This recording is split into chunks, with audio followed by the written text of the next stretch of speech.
Welcome to No Apologies. I'm Dana Lash. Our founders always knew tyranny from the government was an ever-present threat, and they were well acquainted with history and their own experience with the British monarchy. They saw what happens when a government is unaccountable and stops responding to its people, who it starts to regard as subjects versus citizens with inalienable rights. So the founders constructed a republic based on a brilliant insight that the greatest threat to our republic was not from a foreign enemy, but from the government itself. And they understood safeguards were needed to stop the government's natural tendency to become authoritarian and coercive. And still, they knew that constant vigilance from every freedom-loving citizen would be required if we were to keep this republic called America. So it's disappointing, but also darkly fascinating to watch tyranny descend on America in real time. One of the problems we're discovering is that people don't seem to recognize what's happening, or worse, and what's really most frightening, they don't really seem to care, because it really maybe happens incrementally, like the proverbial frog that's boiled in the pot and the heat's turned up just a degree at a time until it's boiling, but by then it's too late to jump out of that authoritarian pot. So case in point, YouTube's new rules on censoring also called misinformation about vaccines, specifically the coronavirus vaccines. Like, let's be really specific with the language. This is a watershed moment for censorship in America, corporate censorship, and it is a corporation acting as an agent of the state. But do people care? I mean, do people really get what's happening?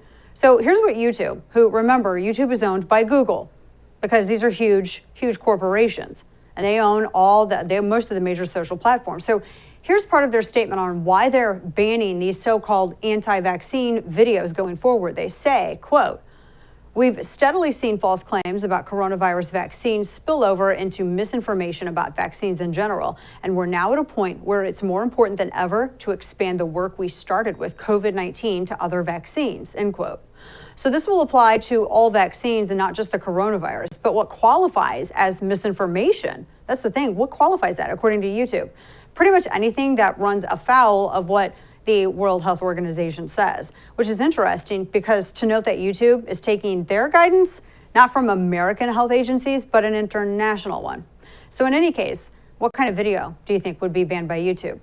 According to their new policy, content that, quote, falsely alleges that approved vaccines are dangerous and cause chronic health effects, claims that vaccines do not reduce transmission or contraction of the disease, or contains misinformation on substances contained in vaccines will be removed, blah, blah, blah, end quote. So that pretty much eliminates CDC Director Rochelle Walensky. So think about it. We just mass vaccinated a couple billion people with brand new technology, and if anybody has an adverse reaction that the WHO doesn't currently recognize as being on their approved list of adverse reactions, and if somebody wants to post a video on YouTube about it, they can't. So think that through. Wouldn't you want people to bring up any kind of reactions, no matter how rare or not, on a brand new tech that's been mandated for billions of people, even if only to disprove an adverse reaction report, or maybe to affirm it, or to learn more about possible correlations from these vaccines to adverse reactions? Because that's how good science proceeds, through open inquiry, debate, and discussion. And you're always going to have kooks who post stupid stuff. So if you want to waste your life watching it, go right ahead. Nobody cares. But it's much better than the alternative, censoring people, and it is corporate censorship. I'll physically fight you on that. And potentially missing adverse reaction signals that could be worth paying attention to. It's like the epitome of anti-science, but it's like they just don't want to know. Just like how Pfizer has been given immunity from being held liable for any adverse reactions. These are the actions of health agencies in a government that really don't seem to care about any kind of reaction, nor do they plan to address it in any meaningful way, because it goes against their agenda. Facts or bust. But again, listen carefully to what videos YouTube says it's going to ban. Quote, content claiming that vaccines do not reduce transmission or contraction of disease. Okay, so that's really questionable. Videos that claim vaccines do not reduce transmission or contraction of disease. YouTube's Orwellian censors better get on the ball, because they're going to have to censor Dr. Rochelle Walensky, who's head of the CDC, who has been in numerous videos that have officially violated YouTube's new policy. Watch. Our vaccines are working exceptionally well. They continue to work well for Delta with regard to severe illness and death. They prevent it. But what they can't do anymore is prevent transmission. All right, so that video from CNN must be taken down, and CNN should have their account suspended according to YouTube. Them's the rules, right? Also, Rochelle Walensky, she should be reprimanded and be canceled forever, lose her job, be banned from YouTube. She never should be let anywhere near a microphone because she is anti-vax, according to YouTube, right? There's another big-time anti-vaxxer according to YouTube's rules, and this is going to shock a lot of people, but it's true. Anthony Fauci. He too has run afoul of YouTube's new policy banning anti-vaccine videos. And because he also says the current vaccine for COVID can't stop the transmission or the infection of the Delta virus, are they going to suspend him? Watch. Now that we have a Delta variant, that has changed the entire landscape. Because when you look at the level of virus in the nasopharynx of a vaccinated person who gets a breakthrough infection with Delta, it is exactly the same as the level of virus in an unvaccinated person who's infected. There you have it. Vaccinated people can be infected by Delta and carry just as much viral load as the unvaccinated. Hence, the CDC's revising their guidance on masks. So someone should quickly file a formal complaint with YouTube against anti-vaxxer Dr. Fauci, whose video violates YouTube's new policy. But you know, those videos aren't going to come down because equal application of the policy is not the point. Screw science and consistency, right? And logic and reason and everything else. The point of YouTube's policy is to create a pretext for corporate censorship. Now, many Americans and even some on the right will say, but it's a private company. I understand what your argument is. I too also said, but it's a private company. But here's the problem. The government has no right to tell Google and YouTube how to run their business. But the problem with this is that Google and YouTube are carrying water for the government and acting as agents of the state. That's not an issue of the private sector, folks. It's statism. These companies who once advocated strongly for free speech, well, now they're advocating against it on edict of the government. Remember, Jen Psaki went out to a very, very sympathetic press and said, yes, we are going to mark posts and mark videos, etc., that spread disinformation or misinformation about coronavirus and vaccines. Where do you think this change came from? Now, anyone sympathetic to the views of the administration, unless you're parroting that line, I don't know, people are going to be coerced to go along with these edicts. Now, remember, the government can coerce companies too. So look at China. Look at what happens to CEOs like Jack Ma of Alibaba. He disappeared. He was disappeared. They made it a verb when he criticized the CCP. Either way, Google's not behaving. They're not behaving like a truly free market company that serves its consumers. They operate like an extension of the state, like Twitter, like Facebook. In other words, the government is directing. They're setting the policy. They're directing these corporations and setting their policy. YouTube is just doing what the Biden administration, the CDC, and the WHO want them to do. They're corporate lapdogs. And this should have you very worried. And if you don't believe that's what's happening, just watch this clip from Project Veritas that captured Jack Dorsey, probably from some yurt somewhere, telling his employees that the censorship was just getting started. This is back in January when Trump was being kicked off Twitter. That was just the beginning. And he wanted all of Twitter to know that censorship, corporate censorship, that was going to grow. Watch.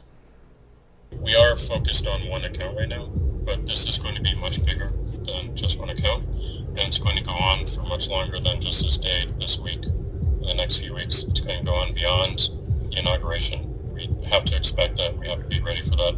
So the focus is certainly on this account and how it ties to real world violence, but also we need to think much longer term around how these dynamics play out over time. I don't believe this is going away anytime soon. I just don't know if I want to take seriously stuff like that from a guy who looks like he's growing organic weed out behind his shed. I'm just saying, no offense. Jack Dorsey, though, seems to know ahead of time that the censorship was going to grow.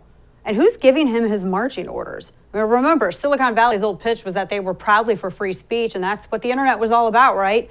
But not what this video shows. Not only are social media giants like Twitter censoring speech, and it is censorship, it's corporate censorship. And when they're acting on behalf of the state, spare me the pretend nuance and all of that of, well, it's not actually censorship. When they're acting as agents of the state, yes, it sure as hell is censorship. And they plan to do even more of it in the future. Now, remember, when Trump was elected, do you remember what Democrats said? They said it was Silicon Valley's fault, remember? They hauled Mark Zuckerberg of Facebook, who has been super vocal in his defense of free speech right up until then. They hauled him up before Congress, and they blamed Facebook for allowing fake news to circulate. Democrats claim that the fake stories and interference from Russia that Facebook supposedly enabled, they claim that this allowed Trump to win. Of course, what the Democrats really wanted Zuckerberg to do was censor free political discussion, because free speech doesn't help Democrats. And remember, The whole thing with this is that the Trump campaign was actually purchasing. Remember how you can boost a post? You can be given that option if you have like an official verified or business page. And the Trump campaign they were engaging in what we call commerce. And they were purchasing reach and buying reach for certain ads that they were putting on Facebook. And Democrats literally sat there in hearings and said that it was Russian involvement. Somehow, everything's Russia. But it's interesting to note that almost nothing the Marxist Democrat Party wants, everything from open borders to this ridiculous, disastrous Afghanistan exit to teaching critical race theory to Biden's presidency, none of it pulls at 50%. Democrats know the average American does not want what they're selling, so they have a new strategy to silence you. Now, since Jack Dorsey's leaked video back in January, many accounts have been banned from Twitter and YouTube, like former science writer of the New York Times, Alex Berenson, who is not a conservative. And he's questioned the efficacy of vaccines, particularly the COVID vaccine, and documented adverse reactions. Or how about evolutionary biologist Brett Weinstein, who is also not a conservative, who advocated for therapeutics like ivermectin, and for that he was demonetized by YouTube. These are just a couple examples. There's dozens and dozens of this, of different examples like this. Obviously, more corporate censorship is coming, and we know it's happening. We know it's at the behest of the state and its health agencies. Hell, they told us. Now, they think it's their business to do things now, like tell renters to get involved in lease agreements and tell renters that they don't have to pay the rent anymore, which is what the CDC did. I mean, when they're getting involved in lease agreements and everything else, do they have time to fight diseases? The CDC, which loves the feeling, by the way, of its newfound authoritarian power, they just now, after saber rattling about it, they said now they're pushing to study the effect of guns on health. Now, what do you want to bet that the CDC, of course, this is rhetorical, of course they're going to try to restrict Second Amendment rights by trying to present an appeal to the authority of their agency as a substitute for actual fact and statistic. And why wouldn't they? They've already discovered that they could tell landlords that they can't collect rent, so why can't they tell you whether or not you can have a gun? It's for your health, right? I mean, ignore the fact that it's recidivism and et cetera, et cetera. We're going to talk about this more tomorrow. But in any case, we know that our big tech companies, they're doing the bidding of government health agencies. But circling back to the beginning, know that we can see what's happening. So do people care? And this is where I legit get concerned. So in my opinion, honestly, just let me know when y'all are ready to go out in the street and protest. Because what YouTube is doing at the behest of the government is giving up on using persuasion to compel people to action. This is your government admitting that they can't defend their policies that don't make sense. They know it. And so instead of answering for that, they're going to shut you down. They're going to silence you. So think about it. Hiding in that $3.5 trillion reconciliation bill is this provision allowing the government to fine businesses up to $700,000 if they don't force their employees, some of who have natural immunity because they already had it, but that's irrelevant. If they don't force their employees to get vaxxed, they get fined. Now they want to deplatform and ban videos on YouTube that raise questions about the efficacy of vaccines or genetic sequencing or natural immunity. But hey, it's the private company, so who cares, right? There's the old saying, hard times breed tough men breed easy times, and easy times breed weak men, and weak men breed hard times. I hate to say it, but too many of us have become very comfortable and very weak. Tyranny is here. How many Americans are asleep, though? How many people don't want to rock the boat they're in? They want the little luxuries of life. They don't want their country club memberships canceled. They don't want to lose standing in their church or their school or in their community. They don't want to sacrifice anything. They just want to outsource it like welfare artists to other people who always do the heavy lifting while they always pretend to be about small government and individual liberty. They're for individual liberty, but they can't individually fight for it themselves. I don't know. How many people have to be canceled? How many people have to be deplatformed? How many videos and opinions have to be censored before we actually ask what's going on here, before we say authoritarianism is here?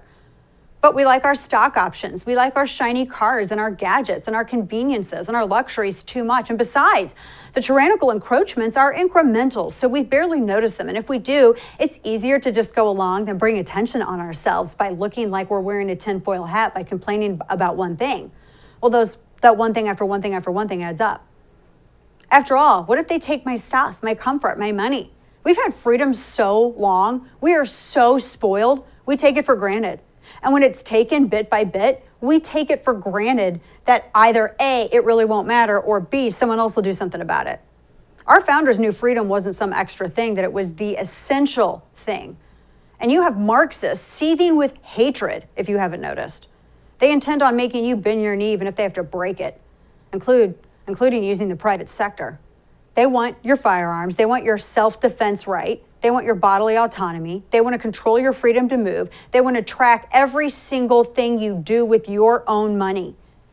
They want to even track where you drive and where you go in your car, all to make sure that you live your life the way they think you should. They want to actually change your way of life, and they intend to make you obey. And to do so, they're doing the one thing they must do to ensure that they win: seize from you your ability to speak. So if you're not worried, you're not in the game. And if you're not speaking up, it's time to. Or go ahead and forfeit now. May the chains rest lightly on your wrists. Or maybe we're all just too comfortable to care. I'm not. Coming up, we continue the conversation on YouTube corporate censorship with FCC Commissioner Brendan Carr. And also, have you seen what LinkedIn's doing? Apparently now censoring Americans at the behest of the CCP. We'll talk to the FCC Commissioner about that. Stay with us. Thanks to Biden's economic policies, job numbers have been abysmal. Inflation skyrocketing. And instead of following the previous administration's pro-business, understanding math agenda that had the economy booming, Biden now wants to tax corporations and pass $11 quadrillion bills that we can't pay for. So it's time to be proactive and take steps to protect your wealth and retirement by investing in gold and precious metals. And Legacy Precious Metals can help. Washington will print money to pay for outrageous bills, but all that does is devalue your dollar. Gold offers you a hedge against inflation, and as the dollar gets weaker, gold gets stronger. The folks at Legacy Precious Metals are the gold standard when it comes to investing in precious metals. They have a team of experts who can counsel you on the best options for you and your family. Don't leave your retirement to chance. Call Legacy Precious Metals at 866-580-2088 or visit them online. Download their free investor's guides full of a bunch of useful information. LegacyPMinvestments.com.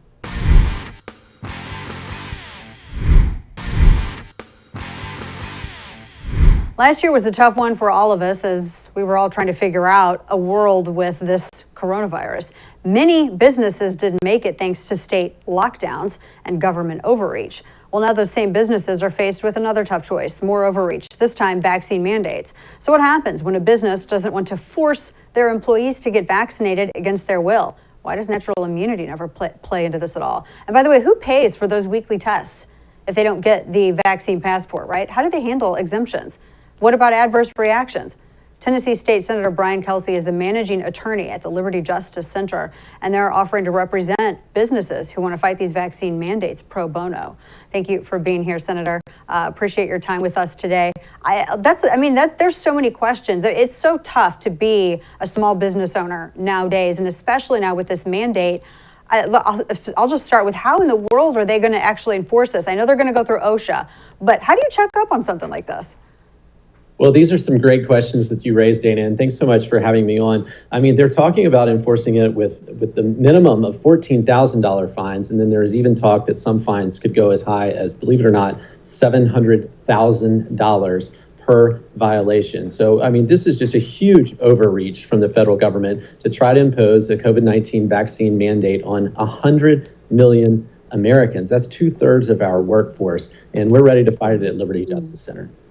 Yeah, that's a lot of the workforce, and right when businesses actually maybe are kind of starting to get their feet underneath them. Of course, if we don't have more disruptions from supply chains, but this at up to $70,000 to $700,000, and I know that depends on the severity. There's like a graduating scale there.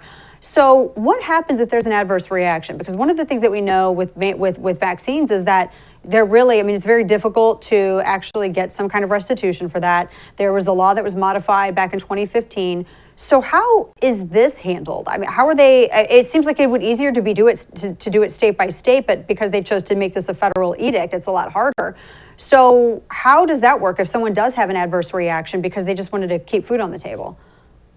Well, there still are a lot of unknown questions out there because the Biden administration announced that this rule is going to go into effect about 3 weeks ago now, but they haven't actually published the rule. And the minute that they do, we are prepared to fight it at Liberty Justice Center and go ahead and challenge that rule in the court system. But we haven't quite seen or heard exactly how this is going to work. I mean, think about it. That's crazy. I'm not to interrupt you, but that is so crazy. Businesses plan so far in advance for things, and now that they haven't even published the rule. That's right. They haven't published the rule. It could come down any day, but here's the kicker. It's an emergency rule, so it would take effect immediately, which is why we are ready to spring into action at Liberty Justice Center and challenge it in court. I mean, it really is an outrageous overreach of the federal government. They do not have the authority to mandate vaccines, certainly not to do so through an OSHA emergency workplace rule, which is what they're claiming they're going to try to do. Yeah, especially when, I mean, there's breakthrough transmissions. I'm just wondering if there is a legal way to, you have false advertising, and I know there's litigation about false advertising and there are protections on that. What about when the federal government, I know we're in totally uncharted territory here, but what about when the federal government is mandating that everyone takes something that they're advertising as something that will transfer to you immunity, which apparently it doesn't because there are still breakthrough transmissions?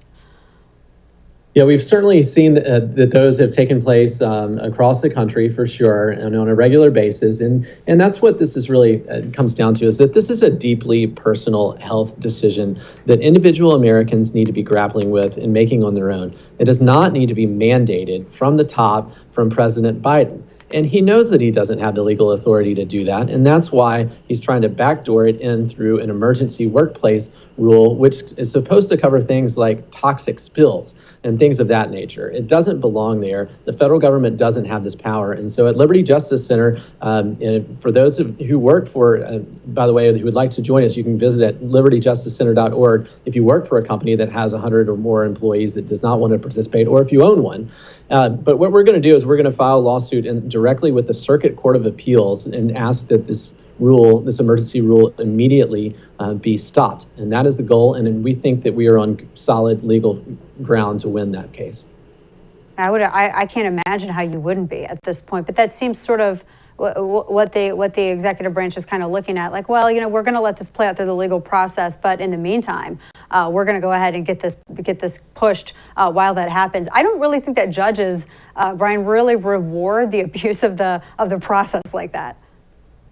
Yeah, I mean, I think that what we've already seen happen in the last few weeks is that the Biden administration is coercing private businesses into making these decisions on their own by threatening this rule and having it hanging out there. And that's right. And courts don't look very highly on such actions. I mean, in fact, emergency OSHA rules in general have fared very poorly. 6 out of the last 9 have been challenged in court and at least partially enjoined. And then also, I mean, the Biden administration itself has got a pretty poor track record at this point. If you think back to when the president was trying to impose an eviction moratorium across the nation, and there the Supreme Court said, no, the federal government does not have the authority to do it.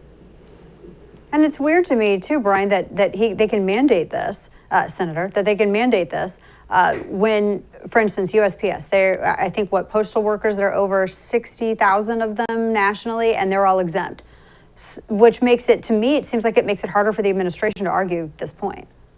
Right. That absolutely makes no sense. They are talking about exempting U.S. postal workers, but then they come back and they wanted to apply to federal contractors and subcontractors. And then this is the worst instance of all that we've been talking about, to everyone in America that works for a business with 100 workers or more. And that's just going to have huge ramifications across the economy, across people's personal healthcare lives, because ultimately it's a rule that has nothing to do with the workplace.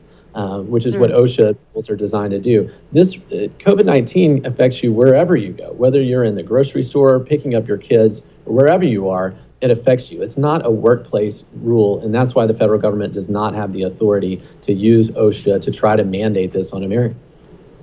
Isn't it a violation of state sovereignty for the federal government to demand that states not just operate, but also fund federal programs and policies like this? I mean, isn't that like a commandeering clause violation? There definitely, you're absolutely right, Dana, are states' rights issues that will be brought up. And in fact, we have now 24 attorneys general that have announced that they will be challenging the law as well, and a similar number of governors. But frankly, we think that our claims are stronger on behalf of individual business owners or workers who work at businesses. And so that's why we're encouraging people to go to libertyjusticecenter.org and sign up and let us know your story so that we could potentially represent you for free.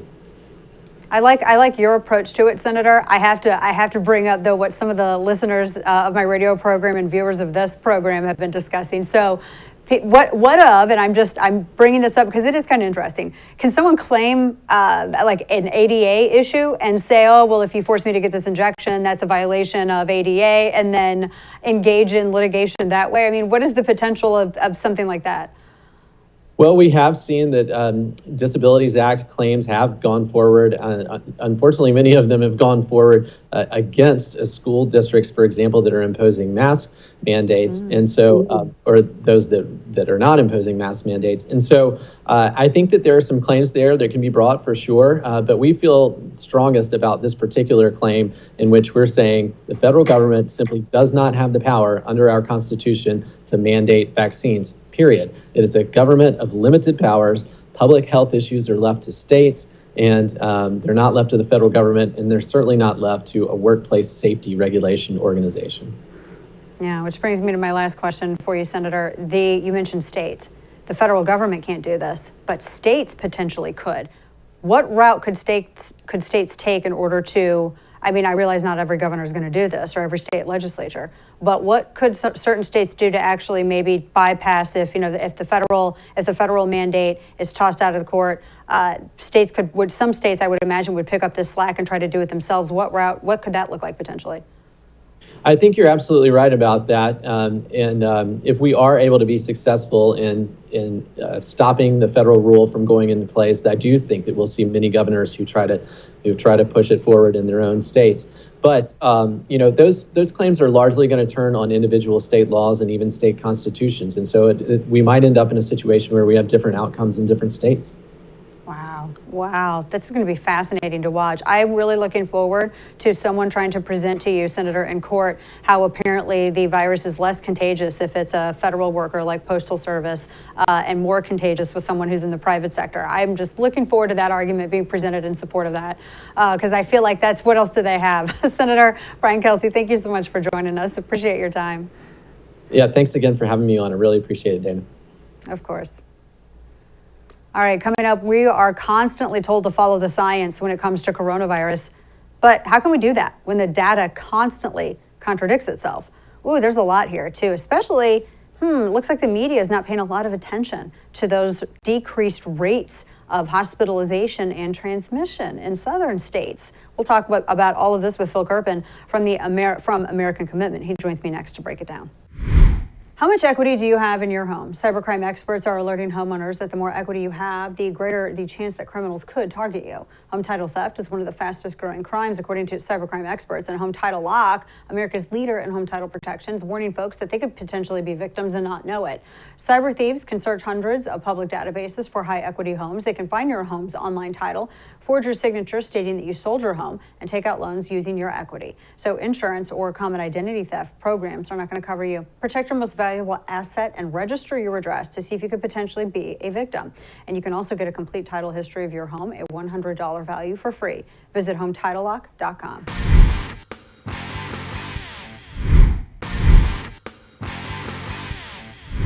So America seems to just basically be going to hell. I don't know how else to put it. We have never been more divided. Everything sucks. Everybody argues over everything. And now you have to have vax passes and people are yelling at each other. And we have the DOJ looking at parents simply for speaking up at school board meetings. So where are we headed as a country if this keeps up? Because I hear people talking about secession, but I just don't know how realistic all of that is. Our friend Dave Rubin, you know him. He's host of the Rubin Report. He's a Californian, God love him, and author of the book, Don't Burn This Country, Surviving and Thriving in Our Woke Dystopia. Dave, thank you so much for being here. I think you're going to have to give us tips on how to survive in this woke dystopia at this point. Yeah, well, that's exactly what the new book is about, but it's not out until April, so I want to hold some of those tips and tricks, but your intro there is right on point. we're watching just such a collapse of sort of everything at this point, of our First Amendment, freedom of speech, obviously, of our Fourth Amendment, right to privacy. Now you have to accept government mandated jabs, of, masks everywhere and stay at home and $3.5 trillion equals zero, and people crossing through the border and gas prices raising, and, just sort of everything at once is happening. And where's the silver lining in that? I'm not so sure. I thought that's what you were going to give to me, Dana, but you passed it over to me. No. We each thought that we were going to be each other's self-help person today. So now we're just basically we're all screwed, guys. That's it. That's the show. There you go. That's it. Yeah, and scene. No, but that's true. I mean, like, for instance, the DOJ thing with parents and school boards. I mean, we had a big school board fight here, and some of the slides, like, for instance, I wrote a piece on it. I know the Federalist wrote about it, Daily Caller, Daily Wire, everybody did. The slides that they were showing, like, they would use these in school, were insane. I mean, it was abusive to children, no matter your ethnicity or anything. And the fact that parents speaking out against that would be considered a form of domestic terrorism, when just last year we had actual domestic terrorism and burning buildings and people being murdered at Chaz Chop, that little hippie commune experiment that happened up in Seattle, it's jarring, the fact that so little was said by these same people who are now in Washington, D.C. in the White House, and then compared to now. I mean, it does feel Orwellian. My question to you is, do you think that it's going to do one of two things? It'll chill speech and parents are going to be too terrified to rock the boat anymore, or it's going to make them so mad that this is going to make the Tea Party look like nothing? Right, so that's the silver lining part, right? That yes, people are afraid and they're concerned and we're watching so many horrible things happen, but the silver lining part is the mass red pilling of good, decent people. Because when this stuff comes to your kids, when it literally is, your 7-year-old now has to be injected with this vaccine, or we're going to teach your kids this neo-racist nonsense, and they're guilty because of the color of their skin if they're white, and they should get extra things if they're brown. In effect, that's what they're doing here. And then good, decent parents finally stand up and are called domestic terrorists by Merrick Garland, by our Attorney General. I mean, the escalation is so extraordinary. And I think, to your point, you can push people so far, and unfortunately in modern times in America, but I think in most Western nations, we've all become so fat on freedom and so distracted by Netflix and Hulu and video games and whatever else, that you can push us probably further than we should be allowed to be pushed. But I do sense that the midterms will shock some people, because good, decent people don't want this nonsense. Activists want it and elitists want it, because they know that's how they can divide us and maintain control. But good, decent people, as long as elections are still legit, if they are, and as long as big tech doesn't ban all of us, which they might, then we got a chance. I know. I keep thinking every day I'm going to wake up and nope, nothing will refresh. I've been kicked off the internet. You too. I mean, you're treading that fine line. You mentioned too. I'm hanging around for now. You're hanging in there. You're going to make them force you to leave California, aren't you? Honestly, I don't know what I'm going to do. It's the endless discussion. Well, let me tell you this. I mean, the real truth of it is, when the lockdown started and when all the craziness was happening, I decided that I would stay and fight for California, because there was a rumor that there was going to be this recall. And then we had a year of recall, and then we had the election, and obviously it didn't go well. I know you like Larry Elder as much as I do. He was a good, decent man who was treated horribly, and the recall went horribly. And now, since it's happened, things have significantly gotten worse in California. It was like a 70-30 no on the recall, which is pretty terrible. And I don't see the star in the distance of like how it can get better here. I'm much more bullish on America turning it around, because America still has a federalist system. There's places like Texas and Florida that will mount a more effective assault. But I don't know at this point if it's worth staying. Look, 80 degrees and sunny without humidity, it's nice, and we're close to the water here, and the beaches are cool, and there's a couple of decent human beings here. But at some point, it's just not enough. But the thing is, I'm a fighter. I didn't know I was a fighter, but I think I've learned that I'm a fighter. And the idea of the retreat, the idea of just saying, no, you guys take Cali, it's like, that's pretty sad. So I really am trying to decide what to do. I realize it's tough because you don't want to feel like you're giving up. You don't want to feel like you're giving up that ground. And it is. I mean, your guys' weather, it's ridiculous. I hate you guys daily for your weather. It's really wonderful. I saw you tweet the other day. You were actually going to give an interview, a network interview. You arrived with your producer, and they wouldn't let you in the building because you could not present to them a vaccine pass. Now, we don't have anything like that in Texas, thank heavens, but that floored me because I think yours was like one of the first that I had seen since they implemented that in California, where you were actually turned away. And this was there was no exceptions made. You were going to go on live television. There was no exception made. No, so it was Fox LA, which I actually didn't say in the initial tweet because I didn't want to get anybody into trouble, but then I decided that it was worth saying. It was Fox LA, which, by the way, that's the local Fox affiliate. That's not Fox News. So just to be clear, before people start screaming about that. But they asked me and my producer, they said, can we see your vaccine passports? And I said to the security woman, I said, it's nobody's business whether I've been vaccinated or not. I'm here to do a show. I'll be in and out in 5 minutes. I won't touch anybody. I won't breathe on anybody. And she said, it's corporate. It's a corporate decision. It started yesterday. It's a corporate decision. They had us pull over. They talked about it for 10 or 15 minutes, and then they sent me home, and I did the show via Zoom. But in my personal opinion, it's your choice what you inject with your body. I thought it was my body, my choice. I know that doesn't count anymore. But I'm not telling anyone whether I'm vaccinated. It is utterly irrelevant. I am a relatively young, healthy person. I have a right to privacy. I can talk to my doctor about my own health, as everyone can. And I think, Dana, it's pretty clear at this point that these vaccine mandates have nothing to do with COVID, the virus. They have much more to do with an authoritarian virus or a virus of the mind. Yeah, and to that point, the other thing that is wrapped up into this is the complete, we always talk about following the science, the whole issue of natural immunity. I had a friend, and they were going to go. They were actually going to go on an anniversary trip to Spain, and they were barred. She was barred entry because she had coronavirus naturally, so she already had natural immunity. And this was 3 months ago.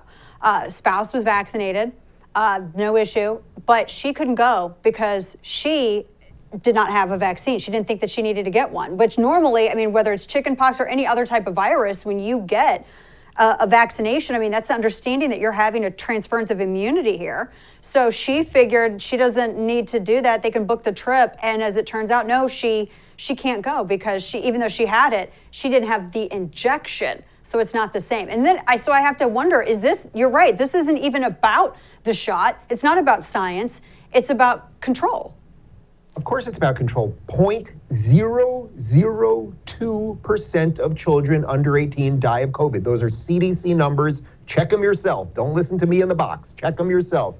And yet in California, they are mandating that children 12 and up will have to be vaccinated to go to school. And Newsom has already said he wants it to be children as young as 5. Where are the years worth of clinical studies on what this will do to children? I'm not telling anyone not to be vaccinated, but I thought in America we were supposed to use logic and reason and have a healthy skepticism of power and that much.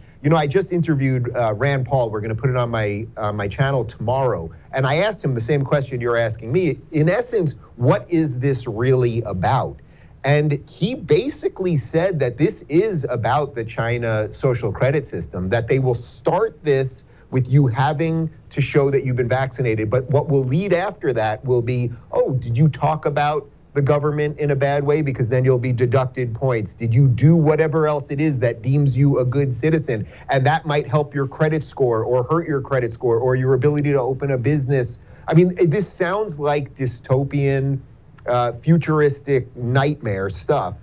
And yet it really is here. No one in their right mind, I think, at this point, thinks that 98% of people have to be vaccinated for the country to go forward. And that's what Joe Biden is saying. And not to be rude, but I'm fairly certain there's something wrong with Joe Biden that should be looked into that has nothing to do with COVID. Yeah, I'm still trying to get over how his public pool had a basement and like a Freddy Krueger type of chain cutter in it. That I've never been able to quite figure that one out. Last question for you, Dave, real quick.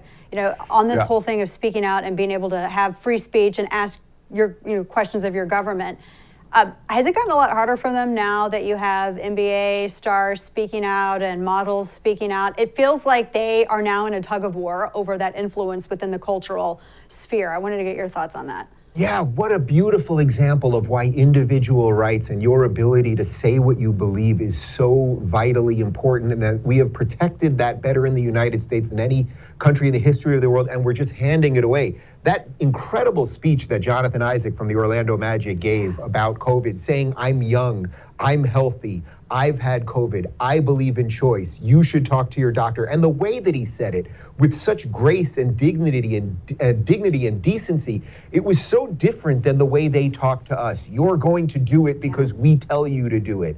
And there's a beautiful thing happening right now when individuals speak up and use their mind and use facts and logic and reason to defend the right things, then other people get inspired. That's the only chance we got. You know, the few politicians that I like, say Ted Cruz and Rand Paul and a couple others, they can do a little bit to help us, but they can't do everything. We're the only ones that can help ourselves. It's as simple as that. That's absolute truth. Dave Rubin, I hope that you continue speaking absolute truth and you don't get shut down, because then we're going to have to riot. I've never rioted before. I don't actually know what that would entail, like kicking over a sweater set somewhere, or I don't know, like throwing my coffee. I don't know, but I'll figure it out, I'm sure. Good to see Dana, you, Dave Rubin. are you telling me Yeah. you would loot a sneaker store for me? I will totally loot a sneaker store for you. Absolutely, yes. There you go. It's just mostly peaceful protest. That's what it is. Dave Rubin, thank you so much. Good to see you. See you, Dana. All right, folks. Coming up, we got to talk about the war on women grift. Keep it here. Big tech, obviously, is taking advantage of us, and while they mine, sell, and remine data, your data, they're counting their money and abusing the privacy. Now, if you really think that your emails, texts, and messages are private and safe from governments and hackers and corporations, think again. This is where Secure comes in. Secure's email platform is 100% safe. It's Swiss-hosted, has no ties to big tech companies in the U.S., and with Secure, there's no data mining whatsoever at all. This is what makes Secure different. So when it comes to security and privacy, Secure is simply unmatched. There's a reason that Secure built their company the way they did. So take a stand, take back your privacy. Use discount code DANA, and Secure will only cost you $7.50 a month for full access, which is basically nothing. So visit secure.com today, create your secure email address and account. And don't forget, code DANA for 25% off for a whole year. That's secure.com, promo code DANA for 25% off.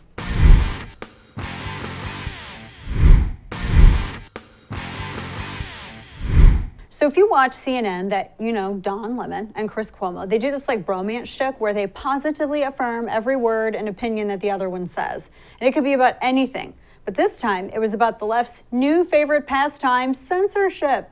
And if you haven't noticed, censorship, be it corporately done or government-directed corporately done, is increasing. And it kicked up a notch when Trump was booted off of Twitter. Then they shut down Parler. And now you have Google and YouTube that are saying, if you question the climate, we're going to kick you off, demonetize you, or take it down. Twitter censoring opinions routinely now, all in the name of stopping quote-unquote misinformation at the direction of the Biden administration. But really, they're just doing it to shut down dissent, right? Particularly from the right. Now, Don Lemon is going a step further. He says that you shouldn't be able to state an opinion on social media unless it's true. That's not the legal standard for determining whether or not something is protected or unprotected speech. So here's Lemon, who is just really advocating for the state and censorship of opinions. Watch. I'll end with this. Go ahead. And this is a start for the social media companies. What is put on your platform, at the very least, should be true. Let's start there. What if it's an opinion? And then we go, it should be true. You can have opinions based in fact, okay? So at the very least, it should be true. And it should be based in some sort of fact. Beyond that, then let's start at that base level, that baseline right there. And then we can go on with the rest of it. So who decides whether or not an opinion is true? Him? Look, what if I posted that I can't stand Don Lemon's brown tie and brown suit combo? What if I don't like that? That's true. I don't. It's true. It's bad. It's horrible. You're going to censor me? What, an algorithm determines the trueness or the worthiness of speech being protected? Or maybe, I don't know, whoever it is that works for Twitter's trust and safety policy team. It's probably like some 19-year-old intern. Who knows? But leave it to Chris Cuomo to take it one step further than Don Lemon. He says that platforms should out users. Watch. I think the baseline should be that you should know who uses your product. That's true. That should be the first step. I agree.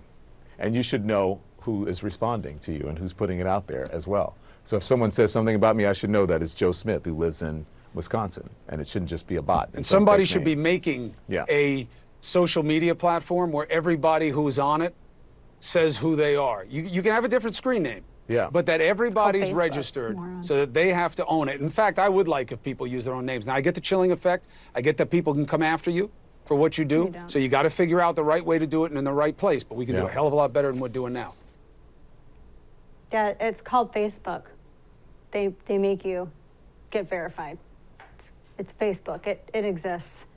By the way, do you honestly want to listen to these two discuss this? Because you know it was CNN that was sending out people to actually interview. Like, for instance, the little elderly lady, I wrote about this in my last book, Grace Canceled. They found out that this old lady was, and I don't mean that to be mean, this elderly woman was a administrator of a Facebook group that was pro-Trump. And they legit sent a satellite truck to this woman's home and inadvertently just blasted her home address out to the nation because they wanted to talk to her about being the administrator of a Facebook group. Do you want these people to know? No, this is why people are anonymous online. Look, I'm somebody who's trolled daily and I get my share of bots and I still think that this is wrong.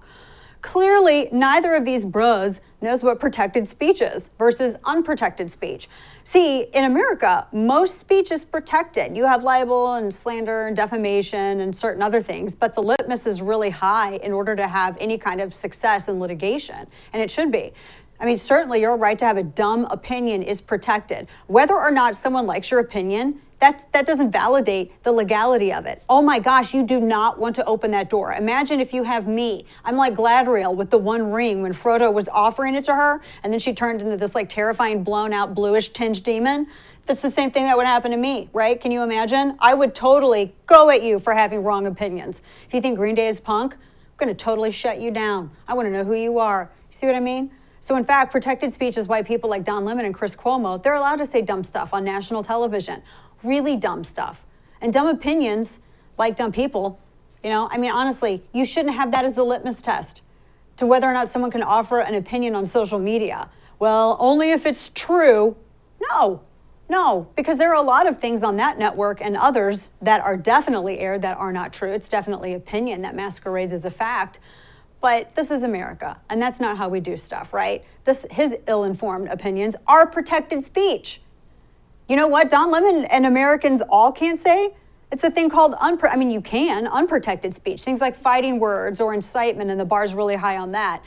Or speech where somebody makes actual true threats against people or groups. And then you have obscenity and things like child pornography. You know, those are criminal actions. You have libel and slander and defamation. Opinions, especially political opinions, are 100% protected speech. It doesn't matter whether you like them or not. And if it wasn't, CNN would be out of business. And they would especially be out of business if CNN had to meet Don Lemon's standard for offering opinions, since all they do is offer political opinions based on untruths. For the love. I mean, why do the least wise among us get to sit here and dictate the rules for everybody else? And since when did the left become these little neo-Marxist Puritans and they become so terrified of everyone else's opinions? They used to be the open-minded people. Now they're the most bigoted, narrow-minded flat earthers I've ever seen. It's because they hate opinions. They're too damn lazy to do the effort to be able to articulate an actual opposition, an opinion that disagrees with the thing they want to challenge. More Americans are waking up and rejecting this. So now you have the Democrat Party and the legacy press. They can't compete in the marketplace of ideas. And so instead of, getting better and competing, they want to shut it down altogether. That's what authoritarians always do. And it shows you that they're afraid of what you say. Not because it's wrong, but because it challenges them. That does it for us tonight. Thanks for tuning in. Good night and don't bend the knee.